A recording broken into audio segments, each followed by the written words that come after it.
At 62, the tragedy of Cary Elwes is beyond heartbreaking. He was once the fairy tale hero who made the world believe in true love again. With a single smile, Cary Elwes turned The Princess Bride into a timeless spell, an eternal echo of innocence and wit, of adventure and devotion that generations would treasure forever. But behind that golden light of the 1,980 seconds lay a cruel irony. His greatest triumph became the very cage that held him back. Hollywood, a kingdom of fleeting affection, celebrated him as Wesley, the charming farm boy, who defied death and destiny, but never truly let him be anything else. As the years passed, the applause faded. The man who once seemed destined for greatness vanished into silence, his name lingering like a ghost from another era. Why did one of cinema's most beloved heroes disappear from the spotlight? What happened to the man whose line, "As you wish," became an immortal promise of love and loss? Because Cary Elwes' story isn't just about fame, it's about the quiet pain of being remembered for a single moment while the rest of your life slips into shadow. And in Hollywood, that is a tragedy of its own kind. But the real story, his rise, his fall, and his haunting rediscovery was only just beginning. Cary Elwes was born on the 26th of October 1962 in Westminster, London, into a world of elegance, art, and quiet expectation. His father, Dominic Elwes, was a celebrated portrait painter whose clients included royalty and aristocrats. His mother, Tessa Kennedy, was an interior designer known among Britain's elite. Art, therefore, wasn't a choice in the Elwes household, it was the air he breathed. But privilege does not always mean peace. Behind the grace of high society was a family marked by emotional distance and unspoken sadness. Cary's father, a man of remarkable charm and talent, struggled under the weight of creative pressure. When Cary was still young, tragedy struck. Dominic took his own life. The loss left a wound that never fully healed and quietly shaped Cary's understanding of fame, pain, and fragility. He grew up in a lineage steeped in history. His grandfather, Simon Elwes, was knighted for his contributions to art.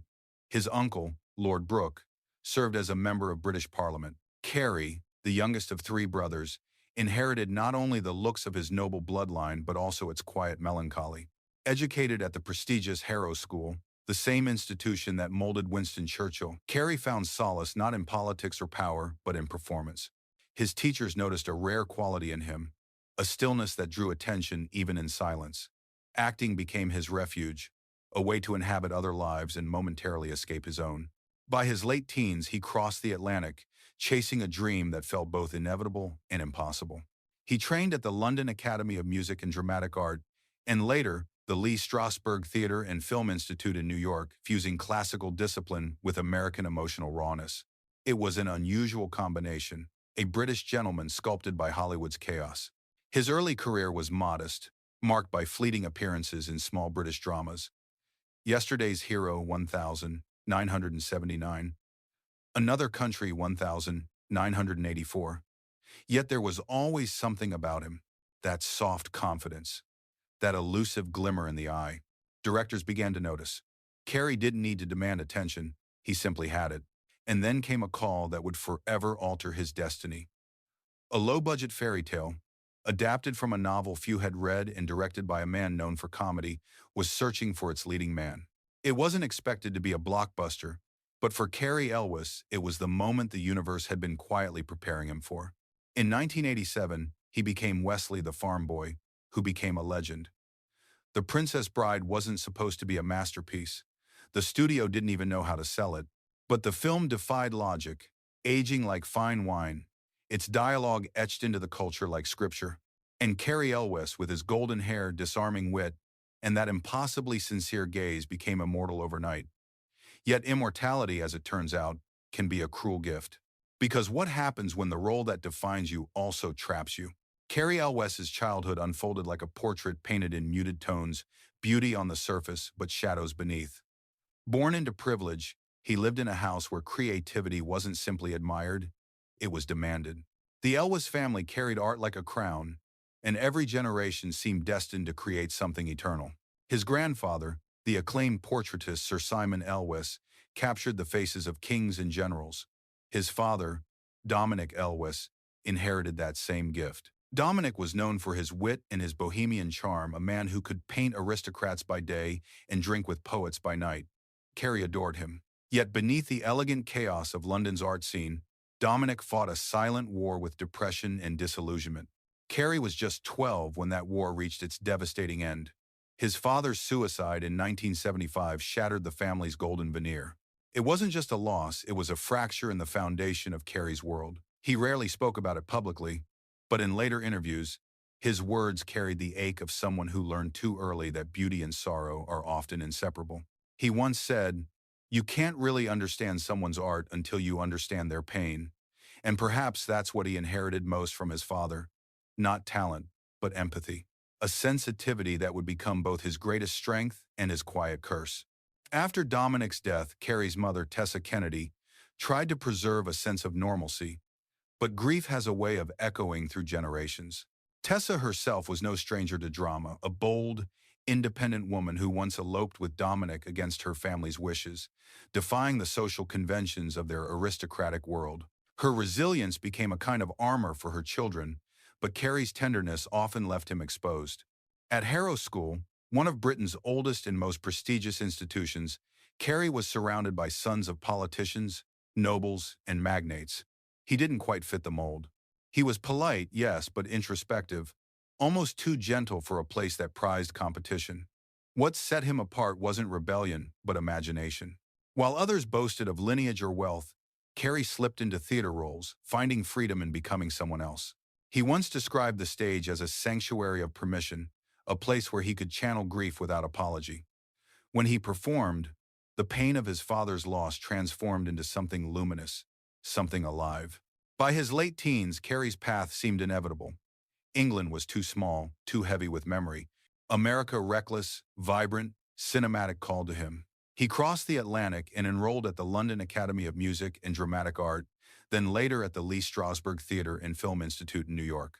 It was there he learned to fuse two worlds, the discipline of Shakespearean poise with the vulnerability of method acting. While many British actors carried a certain distance on screen, Cary brought warmth, that rare blend of refinement and sincerity that made audiences believe him.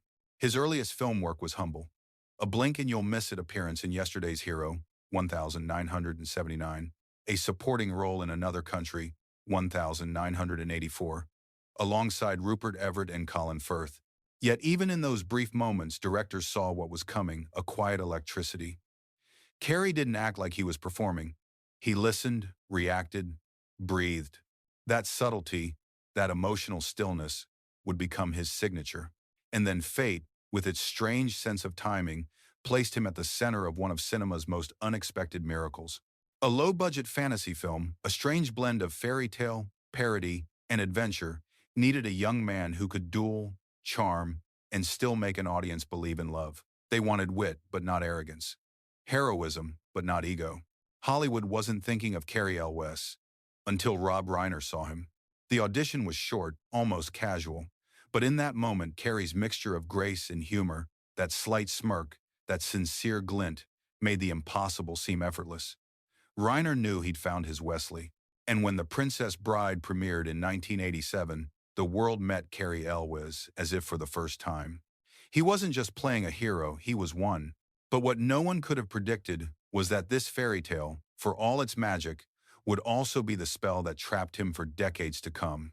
Because once you've been everyone's favorite hero, Hollywood stops wanting to see you as anything else. When The Princess Bride arrived in theaters in 1987, nobody expected it to last. The studio didn't know how to sell it. Was it a comedy, a love story, a fantasy?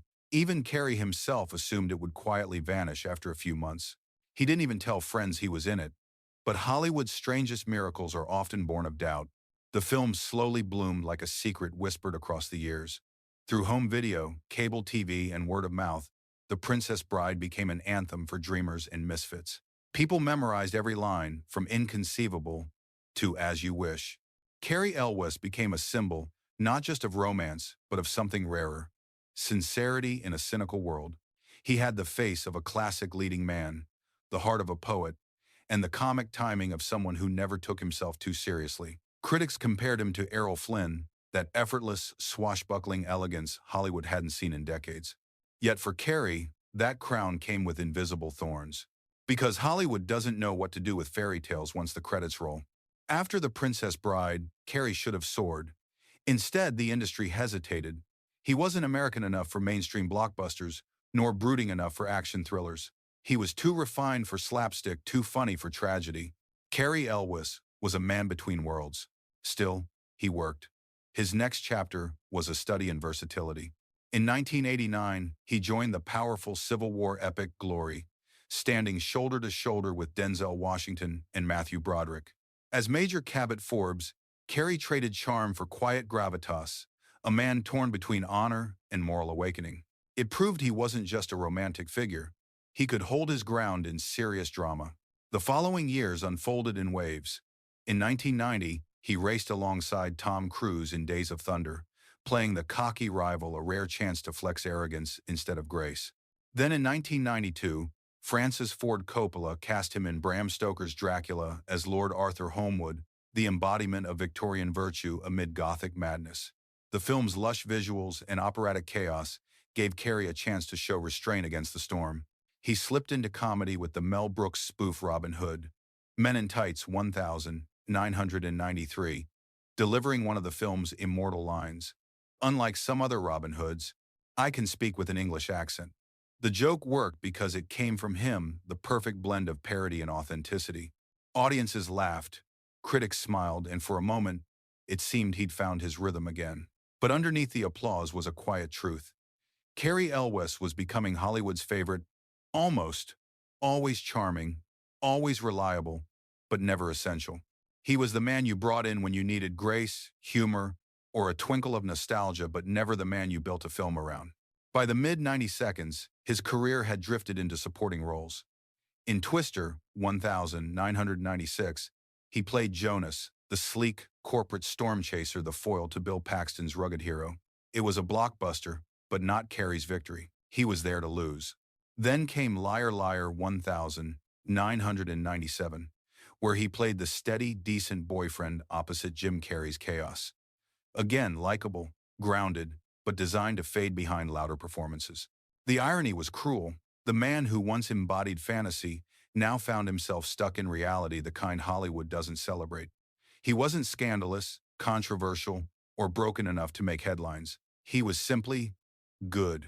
And in the glittering circus of fame, good often isn't enough. Still, he kept going. Indie films, television cameos, character parts in thrillers. He showed up, did the work, and never lost that spark, even if the cameras didn't always notice. But by the early 2000s, Cary Elwes had almost disappeared from the mainstream conversation. Hollywood had moved on to louder heroes, darker anti-heroes, and younger faces. For many, Cary Elwes was a memory, a name that made you smile and say, "Wait, whatever happened to that guy?" And then, out of nowhere, the universe answered. In 2004, the man who once rode white horses through fairy tales found himself chained to a pipe in a filthy bathroom, drenched in fear and sweat. It was the role nobody expected and the one that brought him back from the dead. In 2004, after years of near invisibility, Cary Elwes returned to the screen in a way no one saw coming, literally chained to a wall, drenched in blood, and fighting for his life. The film was Saw, a low-budget psychological horror that seemed destined for obscurity. Instead, it detonated like a cultural grenade. When audiences first saw him as Dr. Lawrence Gordon, they barely recognized the once golden hero of The Princess Bride. Gone was the charming farm boy with the mischievous smile. In his place was a man haunted, desperate, trembling at the edge of madness. Cary Elwes didn't just act in Saw, he broke in it. His performance was raw, unguarded, almost frighteningly human. The film setting a grimy, claustrophobic bathroom became a metaphor for his own career. Here was an actor trapped by his past roles, forced to cut away the image that had once defined him. And in that infamous final scene, when Dr. Gordon saws through his own leg to survive, the symbolism was almost poetic. Cary was severing himself from the shadow of Wesley. The movie, made for barely over $1 million, exploded into a phenomenon, earning more than 100 times its budget and spawning one of the most profitable horror franchises in modern history. Critics were divided, but audiences were hypnotized. Saw was brutal, clever, and unforgettable, and at its heart was Cary Elwes, screaming his way into cinematic rebirth. Director James Wan later described Elwes as a total professional in chaos, someone who gave everything to a project that could have easily collapsed under its own ambition. The shoot was rushed, the budget microscopic, but Cary's commitment anchored the madness. That wild-eyed intensity in the film's final minutes wasn't special effects, it was exhaustion, hunger, and the fierce will of an actor who refused to fade away. For many younger fans, Saw was their introduction to him. They didn't know about The Princess Bride or Glory. To them, Cary Elwes was the man who brought prestige to horror. For older fans, it was a revelation, a reminder that beneath that pretty smile was an artist capable of real darkness. He returned briefly for Saw 3D in 2010 to close out his character's arc, and it felt like a symbolic closure for his own narrative, a farewell to the ghosts of what might have been. But what came next was even more fascinating. Cary Elwes didn't chase the limelight. He didn't turn Saw into a rebranding campaign or flood himself with horror scripts. Instead, he leaned into his versatility, becoming one of Hollywood's most quietly dependable actors. From Psych to Leverage, from The X-Files to Life in Pieces, he re-emerged as a character actor with a distinctly vintage flair, always witty, often cunning, never predictable. His presence became a wink to audiences who knew the history. Cary Elwes, the man who once embodied idealism, now playing the charming villain or jaded authority figure. And then came 2019. When he appeared in Stranger Things Season 3 as Mayor Larry Klein, fans erupted.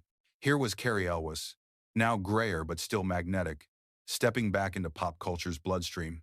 The role as sleazy, self-serving Reagan-era politician wasn't huge, but he made it unforgettable. He was oily, pompous, and somehow lovable, a parody of power wrapped in a wink to his own legacy. In the same period, he showed up in The Marvelous Mrs. Maisel, Mission, Impossible, Dead Reckoning, and Zack Snyder's Rebel Moon. Each role felt like another brushstroke on a portrait of longevity, proof that survival in Hollywood isn't just about fame, but reinvention. Through it all, Cary remained grounded.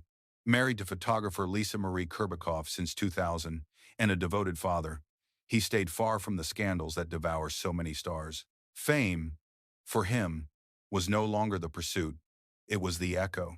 In 2014, he did something few actors ever attempt. He reclaimed his own myth. His memoir, As You Wish, Inconceivable Tales from the Making of the Princess Bride, became a New York Times bestseller. Warm, witty, and heartbreakingly nostalgic, the book peeled back the curtain on the film that made him immortal. It was both love letter and elegy. In it, Cary revealed that even at the height of filming, he never expected success.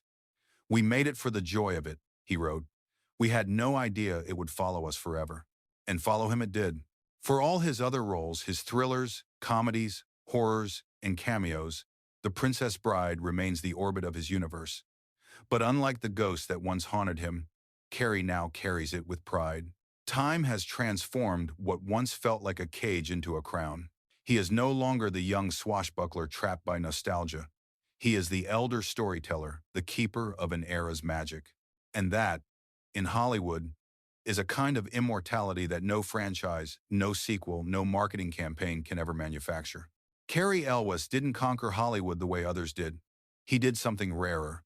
He outlasted it with dignity and tact and legend secured. And yet, somewhere beneath the calm, there's still that spark, the same one from long ago, whispering, "As you wish." The cruelest thing about Hollywood isn't failure, it's invisibility. For Cary Elwes, the tragedy wasn't scandal or self-destruction, it was silence. After The Princess Bride and Saw, he had proven his range, his charm, his endurance. Yet still, he never reclaimed the full light of the spotlight. He became what Hollywood fears most, a reminder that even talent, beauty, and grace are not guarantees. The 2000s were a strange twilight. Cary worked constantly on stage, in television, in smaller films, but the world wasn't watching. Streaming had begun reshaping fame itself, and nostalgia became both his blessing and his curse.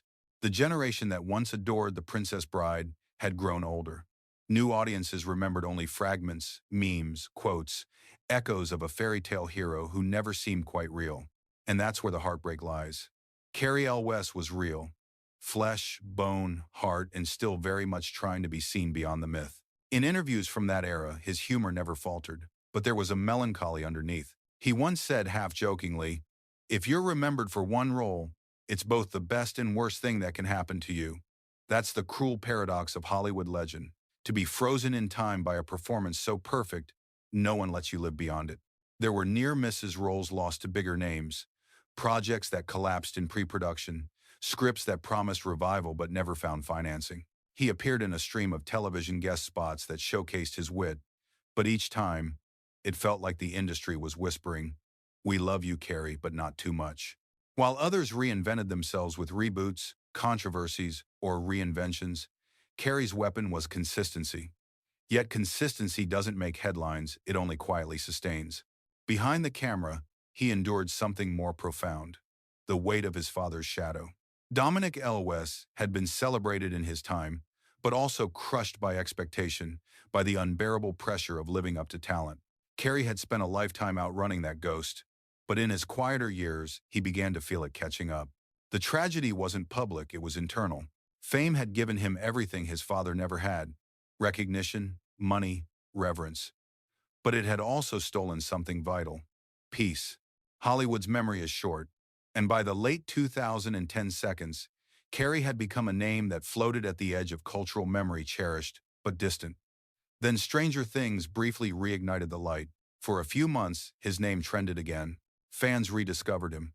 Younger viewers posted side-by-side clips: Wesley in 1987 and Mayor Klein in 2019. The internet declared it a wholesome comeback. But Cary Elwes was never gone. He just hadn't been loud.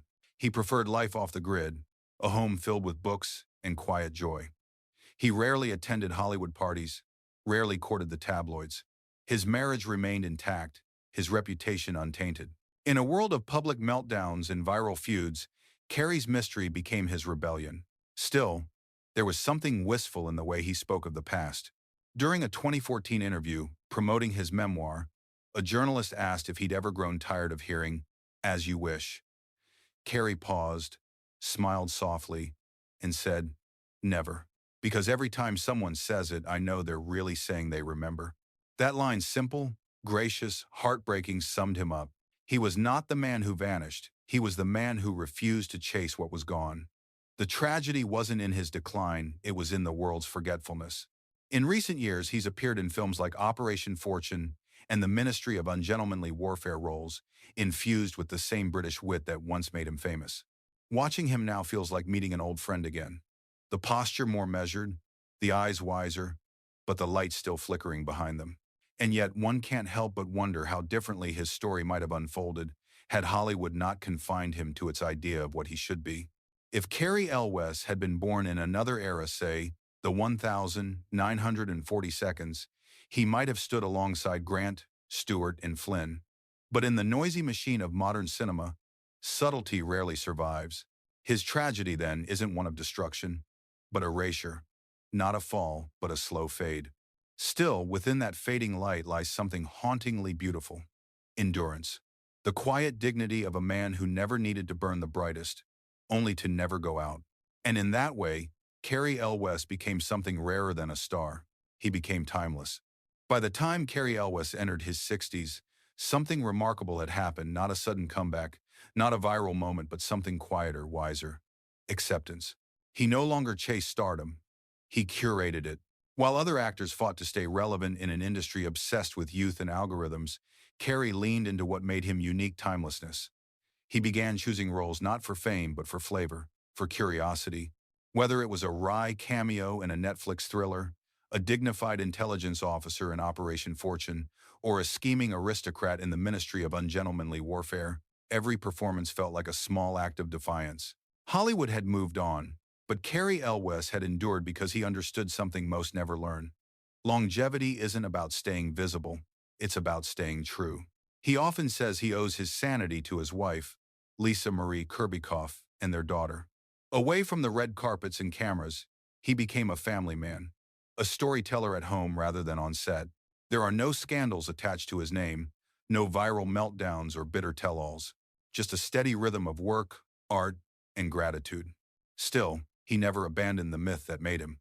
In 2014, his memoir, As You Wish, Inconceivable Tales from the Making of the Princess Bride, became not just a bestseller, but a love letter to the cast, the fans, and the magic of the film that defined him. In those pages, he wasn't running from his past. He was finally embracing it. He wrote of the friendships forged on set, of Andre the Giant's kindness, of Robin Wright's grace, and of how that little film, once dismissed by executives, became a generational heirloom. It was, in essence, Cary's quiet victory lap. Even now, decades later, he remains a regular at conventions, interviews, and retrospectives not out of ego, but out of loyalty. To him, the fans aren't followers. They're fellow travelers who never stop believing in the fairy tale. And yet, his later years aren't merely nostalgic. They are creative. In 2023, he appeared in Mission: Impossible, Dead Reckoning Part 1, standing toe-to-toe with Tom Cruise once more. His presence sharp, composed, and unmistakably elegant. The world noticed. So did a new generation who suddenly realized the guy from The Princess Bride was still here, older, yes, but utterly magnetic. Off-screen, Cary lends his voice to animation projects, writes, and supports film restoration causes. He has become something of a guardian of cinema's golden spirit, a bridge between the old and the new. But behind his calm demeanor lies a man still touched by the fragility of it all. The boy who lost his father, the actor who lost his moment, the man who found peace. They all live inside him. And that's what gives his later work such rare depth. You can feel the history in his gaze, the quiet defiance in every line. He once reflected, "I think the measure of success is not how high you climb, but how much you still love what you do when no one's watching." It's that humility, that lingering melancholy that makes Cary Elwes one of the last true gentlemen of Hollywood, a relic not of age, but of grace. He may never headline another blockbuster, but his face, his presence, still carries the weight of a story that never really ended. And maybe that's the secret. Cary Elwes doesn't need a resurrection. He's already eternal. There are actors who chase immortality, and there are those who quietly become it. Cary Elwes never tried to etch his name into cinema's granite walls, yet, somehow, time did it for him. His legacy begins and ends with The Princess Bride, that strange, perfect miracle of a film that defied every rule. Released into indifference, resurrected by love, it has now transcended generations. Children who weren't even born when it came out still quote it word for word. "As you wish" isn't just a line anymore. It's part of our cultural DNA, a shorthand for devotion, nostalgia, and the ache of something pure in a cynical world. And at the heart of that ache stands Cary Elwes. He was never a loud actor, never a showman. His gift was sincerity. In an age of irony and spectacle, Cary played heroes who believed in things: love, loyalty, decency, without ever turning them into parody. That's why The Princess Bride didn't age. It stayed timeless, because Cary Elwes' sincerity never went out of fashion. In Hollywood, where many stars burn fast and vanish faster, Cary's endurance became a different kind of fame, the kind that grows in whispers rather than shouts. Directors cite him as the model for balancing charm with authenticity. Young actors mention him as the face that made them fall in love with storytelling. And across social media, fans rediscover him again and again, that sly grin, that melodic voice, that impossible grace. Even his comedic turns, Robin Hood, Men in Tights, Hot Shots, Psych, reveal a rare humility. Cary never feared looking foolish, because he knew that humor, too, was a form of truth. But beyond performance, Cary's true cultural impact lies in something softer: his humanity. While so many of his peers became tabloid casualties, Cary became something rarer, a symbol of stability in an industry built on chaos. No scandals, no meltdowns, no broken public image, just a man who kept showing up, decade after decade, reminding us that quiet dignity still matters. His memoir, As You Wish, became more than nostalgia, it became documentation. A living memory of the last era of analog filmmaking, when magic was made by hand, not algorithm. Through it, Cary preserved the soul of The Princess Bride, the laughter, the exhaustion, the heartbreak, the wonder, ensuring that its legacy will outlive all of them. Today, when fans see him at conventions or interviews, they don't cheer for a celebrity. They thank him for their childhoods. For the first time, they believed in love stories that didn't need perfection to feel true, for showing that a hero could be both gallant and kind. And that, perhaps, is Cary's greatest victory. He never needed to reinvent himself to stay relevant. He only needed to remain himself. Hollywood may measure success in box office numbers, but real immortality lives in emotion in the hearts of people who, decades later, still whisper, as you wish. Cary Elwes is one of those rare Hollywood figures who remind us that greatness isn't always loud, and tragedy isn't always public. His story is not about scandal or self-destruction, it's about quiet endurance, about living with the bittersweet truth of being remembered for one shining moment and overlooked for everything else. When we look at Cary's career, it's impossible not to feel both admiration and sorrow. He had everything: looks, talent, timing, and a performance that touched generations. Yet in the relentless churn of Hollywood, that brilliance somehow became a limitation. The world loved Wesley so fiercely that it refused to let Cary Elwes be anyone else. That is the paradox of legend. The very thing that immortalizes you also confines you. But what makes Cary remarkable isn't that he escaped that box. It's that he learned to live gracefully inside it. Instead of bitterness, he chose humor. Instead of chasing reinvention, he chose gratitude. He became the custodian of his own myth, treating the Princess Bride not as a prison, but as a home he could always return to. There's something profoundly human in that. In an industry obsessed with reinvention and youth, Cary's constancy feels almost radical. He didn't self-destruct, didn't become a tabloid caricature, didn't wage war against the memory of his past. He simply kept working, kept creating, kept being kind. That in itself is a rebellion. And perhaps that's the real tragedy of Cary Elwes, not that he fell, but that he was too gentle for a world that rewards noise over nuance. Still, when you strip away Hollywood's illusions, his journey feels strangely complete. He experienced the heights of fame, the loneliness of its aftermath, and the peace that comes from embracing one's true place in history. To many of us who grew up on The Princess Bride, Cary's voice, calm, warm, and endlessly sincere, is part of our emotional vocabulary. It taught us that love can be brave, that humor can heal, and that sometimes the softest souls carry the greatest endurance. And maybe that's why, even decades later, his story still moves people. Because Cary Elwes isn't just an actor, he's a reflection of what it means to grow older in the shadow of your own legend and to find grace in that shadow. As a channel, we see Cary Elwes not as a forgotten celebrity, but as a reminder that fame fades, but sincerity doesn't. That time changes faces, but not essence.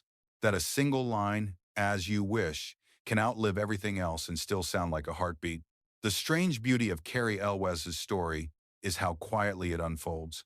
There was no public fall, no tabloid implosion, no desperate chase for relevance. Just a man who gave the world a perfect fairy tale, then spent the rest of his life learning to live beyond it. Some actors burn like meteors, dazzling, brief, and gone. Cary was something different. He was a candle, soft, constant, and steady, illuminating rooms long after the noise had faded. When you watch him now older, silver at the temples, his smile more fragile but just as kind, there's a haunting familiarity in his eyes.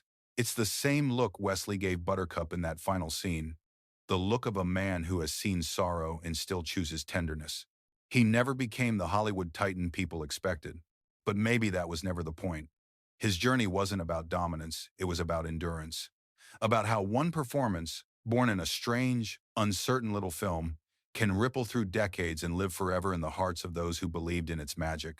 In the end, Cary Elwes didn't lose his crown. He simply placed it down gently, deliberately, and walked away before time could take it from him. And now, every time someone whispers, "as you wish," it isn't just nostalgia. It's gratitude. It's memory. It's love. Because Cary's story isn't just the story of an actor. It's the story of all of us, of what it means to be remembered for who we once were, even as we keep evolving into who we are meant to be.